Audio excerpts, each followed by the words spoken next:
Welcome to S6 TV Telugu news బులెటిన్ల ముందుగా headlines. Rozgar మేళాను virtual గా ప్రారంభించిన ప్రధాని మోడీ.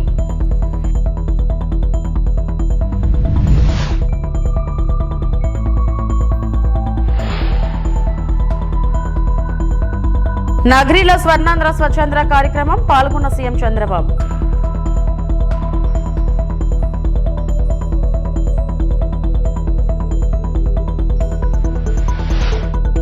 క్యాటరింగ్ బిల్ క్లియర్ చేసేందుకు లంచం 3 లక్షలు తీసుకుంటూ ఏసీబీకి చిక్కిన డిఆర్ఓ.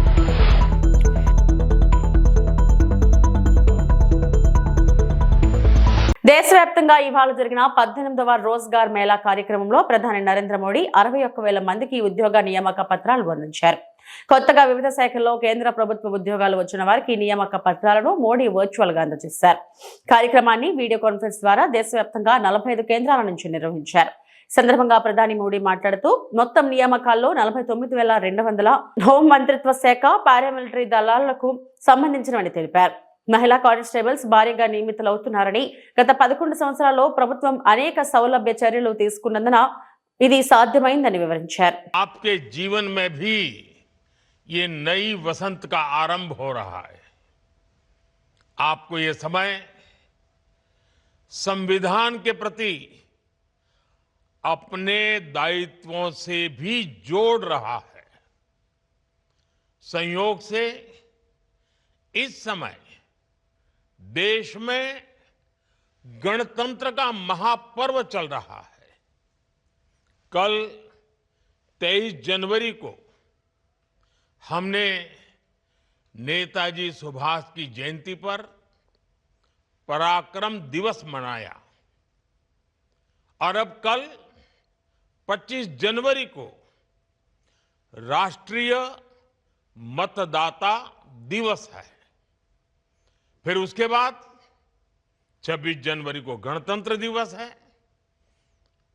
आज का दिन भी विशेष है. आज के ही दिन हमारे संविधान ने जन गण मन को राष्ट्रीय गान और वंदे मातरम को राष्ट्रीय गीत के रूप में अपनाया था. आज के इस महत्वपूर्ण दिन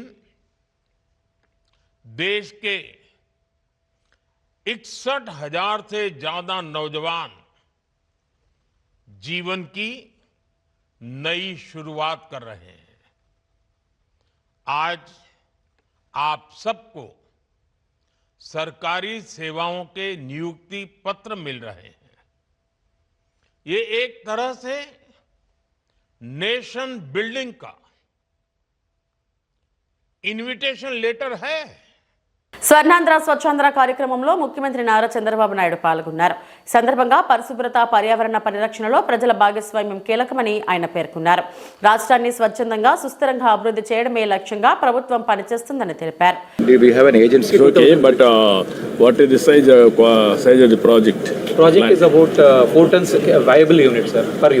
ఒక ప్రభుత్వ కార్యక్రమం కాదు, ఈ విషయం మీరు గుర్తుపెట్టుకోవాలి. ఇది మన జీవన విధానం కావాలి. అందుకే నేను కొన్ని కార్యక్రమాలు పెట్టుకున్నాను. ప్రతి నెల మొదటి తారీఖు వస్తే పేదల సేవలో నేనే కాదు, ప్రజాప్రతినిధులు, అధికార యంత్రాంగం, ఎన్డీఏ కూటమి నాయకులందరూ కూడా ప్రజాసేవలో మమేకం కావాలి. మాకు గుర్తుండాలి, పేదవాళ్ళ సమస్యలు అర్థం చేసుకోవాలి. మీ సమస్యల పరిష్కారం కోసం అనునిత్యం పనిచేయాలనే ఉద్దేశంతోనే పేదల సేవలో పెట్టాం. అర్బన్లో సాలిడ్ వేస్ట్ ప్రాసెసింగ్ కింద 101 ఇంటిగ్రేటెడ్ సాలిడ్ వేస్ట్ మేనేజ్మెంట్ ప్రాజెక్టుని 510 కోట్లతో శాంక్షన్ చేశాం. ఇంకో పక్కన ఇంటింటికి డస్ట్బిన్లు ఇస్తున్నాం. ఇవి కూడా మీరు చూస్తే 2,21 లక్షలు విలువైన 9,045 హోమ్ కాంపోస్ట్ డస్ట్బిన్స్ ఇచ్చాం. మీకు మీ ఇంట్లో ఉండే పొడి చెత్త, తడి చెత్త మీ ఇంట్లోనే కాంపోస్ట్గా తయారు చేసుకుని అదే సమయంలో అందులో నుంచి మీరు కాంపోస్ట్ ఎరువు తయారు చేసుకుంటే అదనంగా మీకు ఒక 200 రూపాయల ఆదాయం వచ్చే పరిస్థితి వస్తుంది. కుటుంబాల బట్టి ఇది పెరుగుతుంది. ఇంకో పక్క గ్రామీణ ప్రాంతాల్లో చెత్త సేకరణ కోసం స్వచ్ఛ భారత్ మిషన్ కింద 6.7 కోట్లు శాంక్షన్ చేశాం. 200 ఆటోలు ఇచ్చాం, 1200 ట్రైసైకిల్స్ ఇచ్చాం, 5000 పుష్ కార్ట్లు ఇచ్చాం. ఇవన్నీ ఇచ్చి కార్యక్రమాన్ని ముందుకు తీసుకుపోతున్నాం. ఇంకొక పక్క పరిశుభ్రత డ్రైవ్ని పోయిన సంవత్సరం నుంచే ప్రారంభించాం. రాష్ట్రం మొత్తం మీరు ఒకసారి చూస్తే గడచిన ప్రభుత్వం 105 లక్షల మెట్రిక్ టన్నులు చెత్తని పట్టణాల్లో వదిలేసి వెళ్ళిపోయారు. చెత్త ఉంటే ఏమవుతుందో మీరు ఒకసారి చూడండి. ఆ చెత్త ఒడ్లో పడిపోయి పెద్ద పెద్ద గుట్టలుగా తయారైపోయి వర్షం పడితే ఆ వర్షం అంతా అక్కడే ఇంకి ఆ నీళ్లు భూగర్భ జలాలుగా కలుషితం అయిపోయి ఆ నీళ్లే మనం తాగే పరిస్థితికి వచ్చాం. అక్కడ వచ్చే చెడు గాలి మనమే పీల్చుకునే పరిస్థితికి వచ్చాం. ఈరోజు దాని మీద ఒక ఉద్యమ స్ఫూర్తితో పనిచేస్తున్నాం. దగ్గర మీరు ఒకసారి చూస్తే 90% పట్టణ ప్రాంతాల్లో, గ్రామీణ ప్రాంతాల్లో మొత్తం ఈ యొక్క లెగసీ వేస్ట్ అంతా కూడా క్లియర్ చేశాం. మార్చి లోపల మీకు అందరికీ హామీ ఇస్తున్నాం. 1,12,000 టన్నులు అంటే 112 లక్షల టన్నులు అంటే 1,12,00,000 టన్నులు చెత్తని పూర్తిగా తీసేసే బాధ్యత ఈ ప్రభుత్వం తీసుకుంటాం. పల్నాడు జిల్లా కలెక్టర్ కార్యాలయంపై ఏసీబీ దాడిలో 3 లక్షలు లంచం తీసుకుంటూ ఏసీబీకి చిక్కిన DRO Murali, ACB additional SP Mahendra Mathe మీడియాతో మాట్లాడుతూ ఏసీబీ డీజీ అతుల్ సింగ్ ఆధ్వర్యంలో దాడులు చేశాం. డిఆర్ఓ మురళి 3 లక్షలు లంచం తీసుకుంటుండగా దాడి చేసి పట్టుకున్నాం. 2023న మాజీ సీఎం ప్రోగ్రాంలో సాగర్ మాత క్యాటరింగ్ వారికి భోజనాల బిల్లు 37 లక్షలు అయ్యింది. దానిలో 10 లక్షల బిల్లు గతంలో చెల్లింపులు జరిగాయి. మిగిలిన 27 లక్షల క్యాటరింగ్ బిల్లు బకాయిలు మంజూరు చేయడానికి డిఆర్ఓ మురళి లంచం అడిగారు. ఈ రోజు కలెక్టర్ కార్యాలయంలోని తన ఛాంబర్లో లంచం తీసుకుండగా రెడ్ హ్యాండెడ్గా పట్టుకున్నాం. డిఆర్ఓ మురళిని అదుపులోకి తీసుకుని విచారణ చేస్తున్నాం. కేసు నమోదు చేసి దర్యాప్తు చేస్తున్నామని అన్నారు. ACB DG Shri Atul Singh IPS గారి ఆదేశాల మేరకు గుంటూరు రేంజ్ అధికారులు, నేను అడిషనల్ ఎస్పీ మహేంద్ర మత్తే మరియు మా ఇన్స్పెక్టర్స్ నాగరాజు, మన్మథరావు, సురేష్, అలాగే సుబ్బారావు, మా సబ్ ఇన్స్పెక్టర్సు, స్టాఫు అందరం కలిసి ఈరోజు పల్నాడు కలెక్టరేట్లో డిఆర్ఓగా పనిచేస్తున్న డిస్ట్రిక్ట్ రెవెన్యూ ఆఫీసర్గా పనిచేస్తున్న ఏకా మురళి గారిని ఆయన 3 లక్షలు కంప్లైంట్ నుంచి తీసుకుంటుండగా రెడ్ హ్యాండెడ్గా పట్టుకోవడం జరిగింది. ఈ 3 లక్షలు లంచం అనేది ఆయన 2023లో ఎక్స్సీఎం ప్రోగ్రామ్ సంబంధించి ఒక ఫౌండేషన్ లేయింగ్ ప్రోగ్రామ్ సంబంధించి లంచ్ పార్సిల్స్కి ఒక 41,500 సుమారుగా అన్ని పార్సిల్స్ గాను 37 lakhs బిల్లు ఉంటే అందులో ముందుగా 10 lakhs అడ్వాన్స్ క్లియర్ చేయడం జరిగింది. సబ్సిక్వెంట్గా మిగిలిన 26 చేంజ్ 26 lakhs అబోవ్ అమౌంట్కి చెక్ రిలీజ్ చేయడానికి గాను, అలాగే చెక్ ఇచ్చినందుకు గాను డిఆర్ఓ గారు సాగర్ మాత క్యాటరింగ్ సర్వీసెస్ అనే వాళ్ళ దగ్గర లంచంగా 3 లక్షలు డిమాండ్ చేసి తీసుకుంటగా మేము పట్టుకోవడం జరిగింది రెడ్ హ్యాండెడ్గా. అలాగే అందరూ కూడా 1064కి కాల్ చేసి ఎక్కడైనా అవినీతి జరిగినా కూడా, ఎవరైనా డబ్బులు డిమాండ్ చేస్తున్నా, లేదు అవకతవకలు జరుగుతున్నా కూడా వెంటనే 1064 టోల్ ఫ్రీ నెంబర్కి కాల్ చేసి మీరు తెలియజేయచ్చు. ధన్యవాదాలు. ఏంటండి ఇప్పుడు ప్రొసీడింగ్స్ అవుతున్నాయండి, అరెస్ట్ కూడా ఉంటుంది. సార్ ఈ కంప్లైంట్ అంటే అక్కడ అంటే ఎవరైతే కంప్లైంట్ చేశారో అతను లోకలేనండి, అతను సాగర్ మాత క్యాటరింగ్ సర్వీసెస్ తరఫున అతను బాధితుడు. తెలంగాణలో ఫోన్ ట్యాపింగ్ డ్రామా నడుస్తుందని ఆరోపించారు రాష్ట్ర బీజేపీ అధ్యక్షుడు రామచంద్రరావు.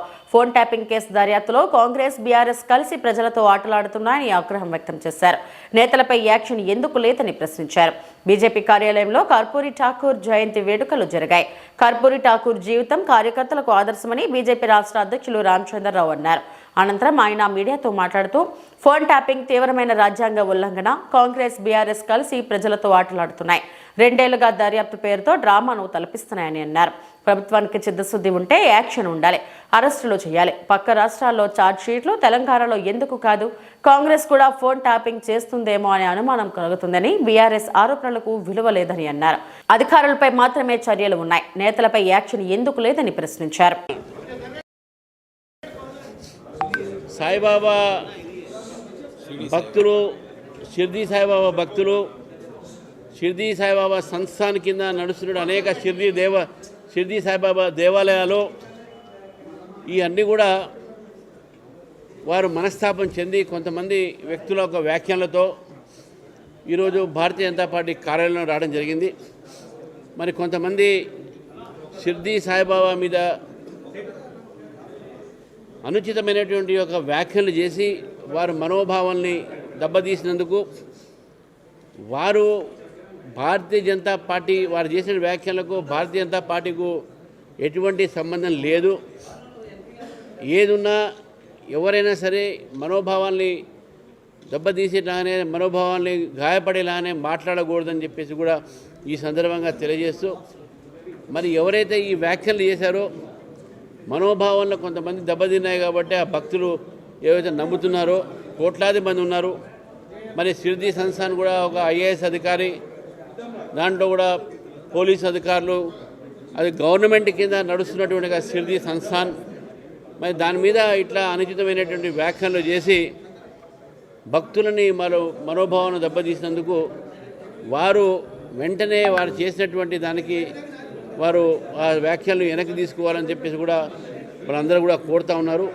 మరి భారతీయ జనతా పార్టీ కూడా తెలియజేస్తూ ఉంది, భారతీయ జనతా పార్టీకు ఎవరైనా ఆ వ్యాఖ్యలను చేసి ఉంటే ఆ వ్యాఖ్యలు చేసిన వారికి వారి యొక్క ఆలోచనకు భారతీయ జనతా పార్టీ ఏకీభవించదు. మేము స్పష్టంగా ఎవరి నమ్మకాలు వాళ్లకు, ఏ దేవుని పూజించవచ్చు, ఈ దేశంలో కోట్లాది దేవతలు ఉన్నారు, అన్ని దేవీ దేవతలను మనం అందరం కూడా ఆదరించుకుంటాం.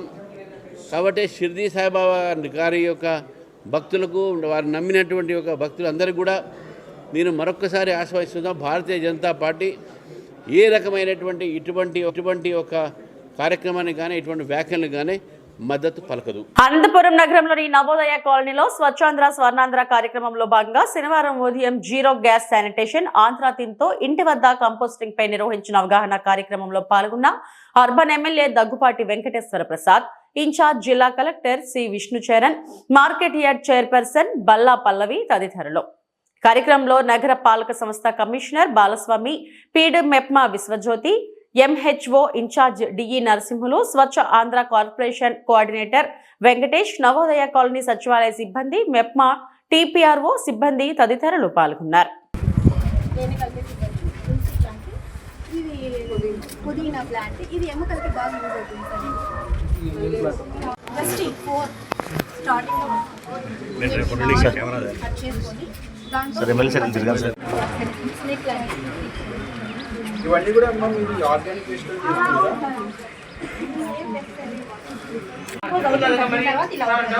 అనంతపురం అర్బన్ నియోజకవర్గంలో గౌరవ ముఖ్యమంత్రి శ్రీ నారా చంద్రబాబు నాయుడు గారి ఆదేశాల మేరకు ప్రతి 3వ శనివారం సాసా ప్రోగ్రాం చేయమని ఆదేశాలు ఉన్నాయి.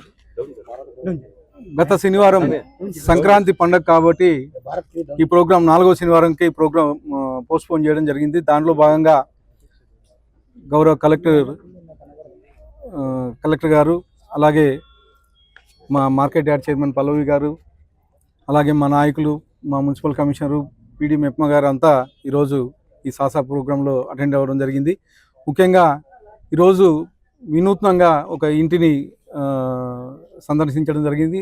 దాంట్లో ఇంట్లో వ్యర్థాలు ఏవైతే వస్తున్నాయో బయట పడేయకోకుండా ఆ వ్యర్థాలని ఆమె కంపోస్ట్గా మార్చుకుంటూ ఇంట్లో గార్డెన్ ఏర్పాటు చేసుకున్నారు. ఆ గార్డెన్ నుంచి రకరకాల ఫ్రూట్స్, వెజిటేబుల్స్ ఇలాంటివి పండించడం జరుగుతుంది. ముఖ్యంగా ఒక చెట్టు నుంచి ఆమె హెయిర్ డ్రై పౌడర్ తీస్తూ ఉంది. దాని క్వాంటిటీ చాలా తక్కువ క్వాంటిటీ వస్తూ ఉంది. దాన్ని మెప్మా ద్వారా ఎక్కువ క్వాంటిటీ వచ్చే విధంగా మోటివేట్ చేయమని చెప్పేసి మేము కోరడం జరిగింది. దాంట్లో భాగంగా మెదక్ జిల్లా వెల్దుర్తి మండలం కుక్కునూరు గ్రామంలో దారుణం చోటు చేసుకుంది. ఇంటి ముందు పార్క్ చేసిన 4 ద్విచక్ర వాహనాలకు నిప్పు పెట్టారు. గ్రామానికి చెందిన కొన్యాల నరసింహులు, భానుప్రసాద్, తలారి భిక్షపతి, పోతుల యాదగిరి అనే వ్యక్తులకు చెందిన వాహనాలకు నిప్పు పెట్టారు. 2 ద్విచక్ర వాహనాలు పాక్షికంగా ధ్వంసం కాగా 2 పూర్తిగా దగ్ధమయ్యాయి.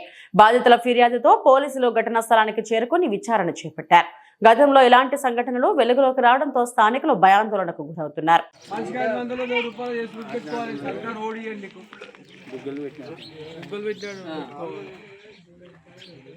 మనమే పైసలు పెట్టి తెచ్చి పెట్టుకోవాలి. సమయం వచ్చేదట ఓన్లీ తీసుకురావడం మళ్ళీ ఇక్కడ 500తో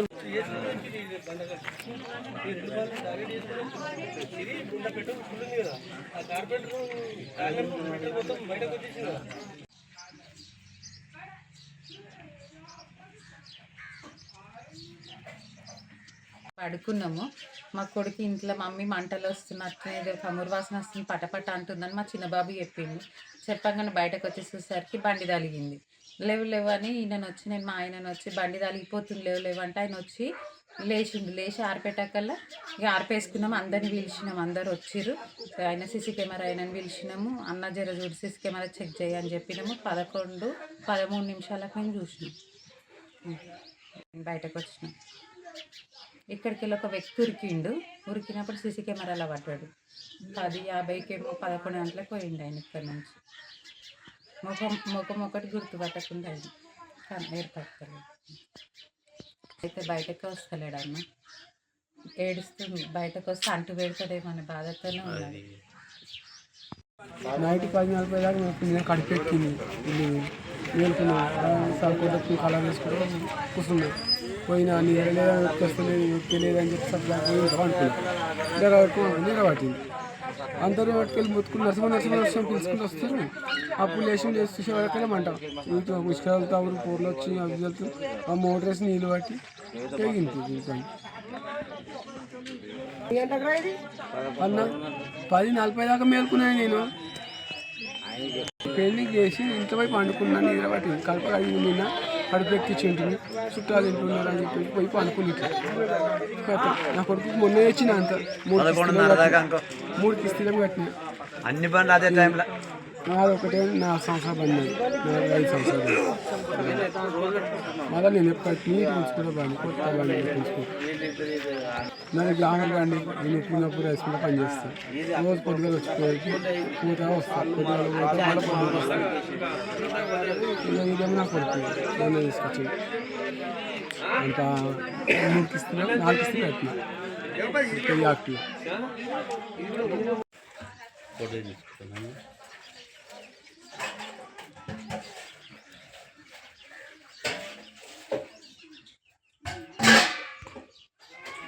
జనసేన పర్యటనలో భాగంగా పూడి గిరిజన కాలనీలో పేటా బ్రదర్స్ మిత్ర బృందం తొట్టంబేడు మండలం పూడి గిరిజన కాలనీలో పర్యటించడం జరిగింది. ఈ పర్యటనలో ప్రతి కుటుంబం వద్దకు వెళ్లి వారితో మాట్లాడటం జరిగింది. దాదాపు 90% గిరిజన వాసులు ప్రభుత్వ పథకాలన్నీ మాకు అందుతున్నాయని, పెన్షన్ల పరంగా తల్లికి వందనం, వృద్ధులకు ఇంటి వద్దకే రేషన్ బియ్యం మొదలగు సరుకులు తెచ్చి ఇవ్వడం, అంతేకాకుండా మహిళలకు ఉచిత బస్సు మాకు చాలా సౌకర్యంగా ఉందని అక్కడ గిరిజన ప్రజలు కూటమి ప్రభుత్వం పట్ల ఆనందం వ్యక్తం చేశారు. 4 కుటుంబాలు మాత్రం రేషన్ కార్డు సమస్యలు, 2 కుటుంబాలు కాలనీ ఇంటి సమస్యలు ఉన్నాయని తెలపడం జరిగింది. స్థానిక శాసనసభ్యులు శ్రీ బొజ్జల వెంకట సుధీర్ రెడ్డి దృష్టికి తీసుకుని వెళ్లి పరిష్కరించే దిశగా కృషి చేస్తామని తెలపడం జరిగింది. కార్యక్రమంలో జనసేన పార్టీ నాయకులు పేటా చంద్రశేఖర్, పేటా చిరంజీవి, లక్ష్మణ్, దినేష్, కల్లిపూడి వెంకటేష్ తదితరులు హాజరయ్యారు. అందరికీ నమస్కారం.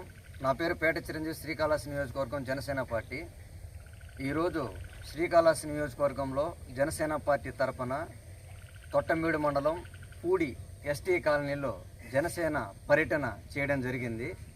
ఇక్కడ ఉండేటువంటి ఎస్టీ కాలనీలో మొత్తం కూడా ఉండేటువంటి అన్ని కుటుంబాలతో డైరెక్ట్గా వెళ్ళి వాళ్ళ యొక్క సమస్యల్ని మొత్తం కూడా తెలుసుకోవడం జరిగింది. చాలా వరకు ఈ పూడి ఎస్టీ కాలనీలో ఉండేటువంటి ప్రజలు మొత్తం కూడా దాదాపు 90% ఉండేటువంటి కుటుంబ సభ్యులు మొత్తం కూడా సరే ఆల్మోస్ట్ కూటమి ప్రభుత్వం తరఫు నుంచి వచ్చేటువంటి ప్రతి ఒక్క పథకం కూడా సరే అంటే ఇప్పుడు రేషన్ అనేది 50 సంవత్సరాలు 60 సంవత్సరాల పైబడిన డైరెక్ట్ ఇంటికి రావడం ఉండేటువంటి సందర్భాలు ఏవైతున్నాయో డైరెక్ట్ ఇంటికి వస్తున్నాయని చెప్తున్నారు. అదేవిధంగా గతంలో వికలాంగుల పెన్షను నార్మల్ పెన్షన్ ఇవన్నీ కలిపి మాకు 6,000 వచ్చేది. ఇప్పుడు ఈ కూటమి ప్రభుత్వం వచ్చిన తర్వాత మాకు పెన్షన్ 10,000 వస్తుంది. చాలా సంతోషంగా ఉందని చెప్తున్నారు. ముఖ్యంగా మహిళలు అయితే ఈ మహిళలకి ఉచిత బస్సు ప్రయాణం పెట్టిన తర్వాత మేము ఎక్కడికి పోవాలన్నా కూడా సరే ఆధార్ కార్డు ద్వారా మొత్తం రాష్ట్రం మొత్తం కూడా ఫ్రీగానే తిరుగుతున్నాం. అది మాకు చాలా సంతోషంగా ఉంది అనేసి ఈ పథకాలన్నింటి మీద కూడా సరే ఇక్కడ ఉండేటువంటి గిరిజన ప్రజలు మొత్తం కూడా చాలా ఆనందం వ్యక్తం చేస్తున్నారు. అదేవిధంగా ఒక 3-4 కుటుంబాలు మాత్రము ఈ రేషన్ కార్డుల సమస్యలు అదేవిధంగా 2 కాలనీ ఇంటి సమస్యలు తీసుకొచ్చారు. ఖచ్చితంగా ఈ సమస్యల మీద స్థానిక ఎమ్మెల్యే బొజ్జల సుధీర్ రెడ్డి గారి దృష్టికి అదేవిధంగా సంబంధిత అధికారుల దృష్టికి తీసుకుని పోయి ఖచ్చితంగా వాళ్ళకి పరిష్కరించే దిశగా చేస్తామనేసి వాళ్ళకి తెలపడం జరిగింది. విశాఖలో జర్నలిస్టులకు ఉచిత గుండె వైద్య శిబిరం. నిరంతరం ఒత్తిడితో పనిచేసే జర్నలిస్టులు తమ ఆరోగ్యంపై ప్రత్యేక శ్రద్ధ వహించాలని విశాఖ పోలీస్ కమిషనర్ శంకరప్రతాప్ బాగ్చి సూచించారు. నగరంలోని సాయిరామ్ రిచ్ కంఫర్ట్ లో association of small and medium news papers of India మరియు మాధవ్ బాగ్ అడ్వాన్స్డ్ ఆయుర్వేదిక్ హాస్పిటల్ సంయుక్త ఆధ్వర్యంలో జర్నలిస్టుల కోసం ఏర్పాటు చేసిన ఉచిత గుండె వైద్య శిబిరాన్ని ఆయన ప్రారంభించారు. ఈ శిబిరంలో జర్నలిస్టులకు గుండె సంబంధిత పరీక్షలు నిర్వహించి ఉచిత మందులు అందించడంతో పాటు అవసరమైన వైద్య సలహాలు ఇచ్చారు. కార్యక్రమంలో జర్నలిస్టు నాయకులు, వైద్యులు మరియు పలువురు మీడియా ప్రతినిధులు పాల్గొన్నారు.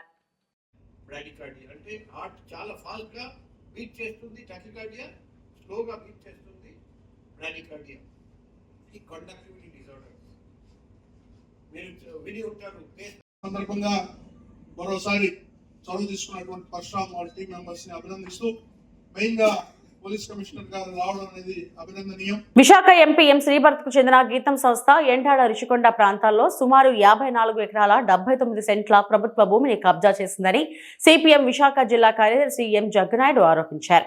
ఈ భూముల విలువ సుమారు 5,000 కోట్ల ఉంటుందని తెలిపారు. భూములను ఎంపీకి కట్టుబెట్టేందుకు కూటమి ప్రభుత్వం ప్రయత్నిస్తుందని, ఈ నెల 30న జరిగే జీవీఎంసీ కౌన్సిల్ సమావేశం ఎజెండాలో అంశంగా చేర్చడాన్ని తక్షణమే తొలగించాలని డిమాండ్ చేశారు. ప్రభుత్వం భూ దోపిడీని నిలిపివేసి భూములను వెంటనే స్వాధీనం చేసుకోవాలని కోరారు. సిఐటియు కార్యాలయంలో జరిగిన ప్రెస్ మీట్ లో సిపిఎం నాయకులు పాల్గొన్నారు. మల్కాపురం గాని, గాజువాక, పెందుర్తి, గోపాలపట్నం, మధురవాడ, ఆరిలోవా ఈ ప్రాంతం ఉన్నటువంటి వేలాది మంది పేదలు వాళ్ళ ఇల్లు కాపాడడానికి కాకుండా ఈరోజు అనేక ఇబ్బందులు పడుతూ ఉన్నారు. ఎన్నికల్లో కూటమి చెప్పింది మేము ఈ భూములన్నింటినీ క్రమబద్ధీకరణ చేస్తాం, పేద నివాస హక్కులు కల్పిస్తామని చెప్పని ఎన్నికల్లో చెప్పారు. వాళ్ళు పట్టాలు ఇవ్వకుండా కుర్రీలు పెట్టే కార్యక్రమం ఇప్పుడు చేస్తున్నారు. ఎంపీ భరత్ తాలూకు భూముల్ని, గీతం తాలూకు భూముల్ని క్రమబద్ధీకరణ చేస్తామని చెప్పని ఎన్నికల్లో ఏం చెప్పలేదు. ఆ చెప్పలేదు ఇప్పుడు చేస్తున్నారు. అంటే చంద్రబాబు, పవన్ కళ్యాణ్, బీజేపీ కూటమి ప్రభుత్వాలు ఎన్నికల ముందు ప్రజలు చెప్పింది ఒకటి, గెలిచిన తర్వాత తన అనుయాయులకి, తన పార్టీ ఎంపీలకి ప్రజలకు ఆస్తుల్ని, భూముల్ని దోచిపెట్టడం లక్ష్యంగా పెట్టుకుని ఈరోజు పౌరులు కోరుతూ ఉన్నారు. కాబట్టి అధికారంలో ఉన్నట్టు వాళ్ళకి ఒక నీతి, సామాన్యులకు ఒక నీతి అని చెప్పింది సరైన పద్ధతి కాదు. ఎప్పటికైనా సరే ముఖ్యమంత్రి చంద్రబాబు గారు వెంటనే జోక్యం చేసుకోవాలి. రాష్ట్ర ప్రభుత్వం జోక్యం చేసుకొని గీతం యూనివర్సిటీ స్వాధీనంలో ఉన్నటువంటి ఆక్రమించినటువంటి 54 ఎకరాల 79 భూమిని తక్షణమే స్వాధీనం చేసుకోవాలని చెప్పి సిపిఎం పార్టీ మేము డిమాండ్ చేస్తున్నాం. అలాగే పేదలకి ఏదైతే జీవన 30 ప్రకారంగా ప్రభుత్వ భూములు నివాసం ఉన్న పేదలంతా కూడా ఆ జీవో ప్రకారంగా పట్టాలు మంజూరు చేయమని చెప్పి డిమాండ్ చేస్తున్నాం. అలా కాని పక్షంలో ఆందోళన వృద్ధి చేయక తప్పదని చెప్పని మీతో హెచ్చరిస్తున్నాం. డాక్టర్ బిఆర్ అంబేద్కర్ కోనసీమ జిల్లా ఆత్రేయపురం మండలం లొల్ల గ్రామంలో చెట్టు పట్ట పథకం కింద మాదిగ లబ్ధిదారులకు మంజూరైన కొబ్బరి చెట్లపై వివాదం నెలకొంది. కొబ్బరికాయలు తీసుకొనివ్వడం లేదని ఆరోపిస్తూ లబ్ధిదారులు ఎంఆర్పీఎస్ నాయకులతో కలిసి మీడియా సమావేశం నిర్వహించారు. వారు మాట్లాడుతూ ఆత్రేయపురం మండలం లొల్ల గ్రామంలో మా దళిత కుటుంబాలకు 1987-88లో చెట్టు పట్ట కింద ఇచ్చిన భూములపై కొందరు అజమాయిషీ చేసి ఈ భూములపైనే ఆధారపడి జీవిస్తున్న మాకు మేము నాటుకున్న కొబ్బరి చెట్లను తొలగించి ఆక్రమించుకుని దౌర్జన్యం చేస్తున్నారని వాపోతున్నారు. అయితే ఈ పథకం లేదని ఎంఆర్ఓ ఎండార్స్మెంట్ ఇచ్చారని ఆవేదన వ్యక్తం చేస్తున్నారు. కొబ్బరి చెట్లు తొలగించడంతో లక్షల్లో నష్టం జరిగిందని బాధితులు వాపోతున్నారు. డాక్టర్ బిఆర్ అంబేద్కర్ కోనసీమ జిల్లా ఆత్రేయపురం మండలం లొల్ల గ్రామంలో 8 దళిత కుటుంబాలకు చెట్టు పట్టా కింద భూమి చెట్లు కేటాయించడం జరిగింది. గవర్నమెంట్ పట్టాలు కూడా ఇచ్చింది. అయితే అప్పటి నుంచి కూడా వీళ్ళు ఆ మొక్కల మీద ఆధారపడి బతుకుతున్నారు.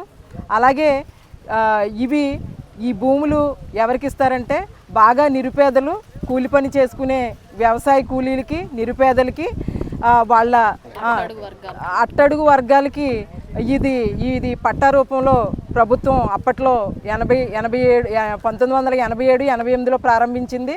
అయితే ఈ పథకమే లేదని చెప్పేసి ఎంఆర్ఓ గారు ఎండార్స్మెంట్ ఇవ్వడం జరిగింది. ఈ పథకం ఆంధ్రప్రదేశ్, తెలంగాణలో కూడా అమలు జరుగుతూ ఉంది. అయితే ఇది రీసెంట్గా దిగుమర్తి రాజారావు గారు కొబ్బరి చెట్లు 40 చెట్లు 15 సంవత్సరాలుగా కల్లూరు ఫ్యామిలీ ఆధ్వర్యంలో వాళ్ళు అక్రమంగా కొబ్బరికాయలు తీసుకుంటూ ఉన్నారు. అంతేకాకుండా పసల కొండమ్మ అనే ఆవిడ అక్టోబర్ నెలలో 40 కొబ్బరి మొక్కలు వేసుకున్నారు.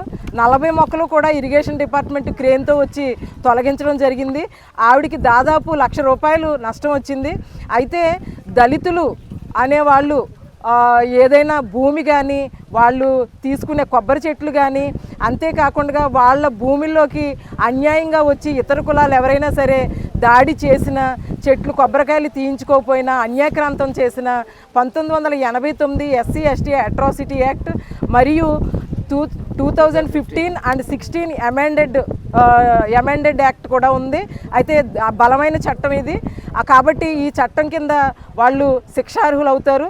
తప్పనిసరిగా వీళ్ళు బాధితుల్ని వాళ్ళు ఇంచుమించు 15-16 సంవత్సరాలుగా వేధించడం జరుగుతుంది. కాబట్టి తప్పనిసరిగా వాళ్ళు ఈ చట్టం కింద వాళ్ళ మీద కేసు నమోదు చేయిస్తాము. అంతేకాకుండా జిల్లా కలెక్టర్ గారు న్యాయ విచారణ జరిపించి దళితులకి ఈ భూములు ఏదైతే చెట్టు పట్టా కింద ఇచ్చారో అవన్నీ కూడా విచారణ చేసి దళిత కుటుంబాలకి ఆ చెట్టు పట్టా కింద ఇచ్చిన ఆ చెట్లు అలాగే భూమిని అప్పగించేలా చర్యలు తీసుకుంటారని నేను డిమాండ్ చేస్తున్నాను. ఇవి ఇప్పటివరకు నా బులెటిన్ అప్డేట్స్. నమస్తే.